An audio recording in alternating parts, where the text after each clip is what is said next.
Israel ప్రపంచంలో తన శత్రువు ఎక్కడున్నా వెంటాడి వేటాడి అంతం చేస్తుంది. అదే పని ఇప్పుడు చేసింది. వెస్ట్ బ్యాంక్లోని ఆసుపత్రిలో దాక్కున్న 3 హమాస్ సభ్యులను ఇజ్రాయెల్ బలగాలు మంగళవారం ప్రత్యేక ఆపరేషన్ చేపట్టి మట్టుబెట్టినాయి.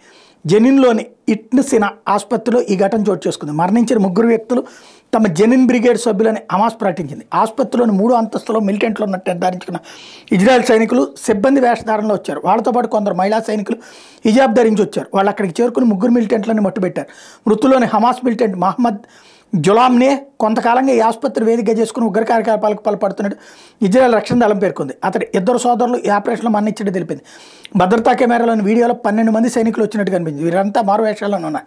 గాజా నుంచి సైన్యాన్ని ఉపసంహరించే ప్రశ్నే లేదని జైళ్లలోని వేల మంది ఖైదీలు వదలబోమని ఇజ్రాయెల్ ప్రధాని నెతన్యాహు తేల్చి చెప్పడం కూడా ఇక్కడ క్లియర్. అంటే వాళ్ళ లీడర్లు ఇప్పటిదాకా ఆసుపత్రుల్లోనే తీవ్రవాదులు ఉంటున్నారు అని చెప్తే అబ్బాయి ఆసుపత్రి మీద దాడి అంటారు కదా. ఇప్పుడు సీసీ ఫుటేజీలతో సహా బయటపడింది.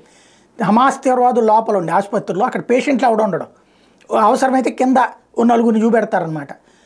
చచ్చిపోయినటువంటి వాళ్ళ దగ్గర కాస్త ఇవన్నీ పడేస్తారు, సెలైన్లు ఇవి పడేసి అది చంపేశారని చెప్తారు. అసలు జరుపుతున్నది ఉగ్రవాదులు హాస్పిటళ్లలో నడుపుతుంటారు.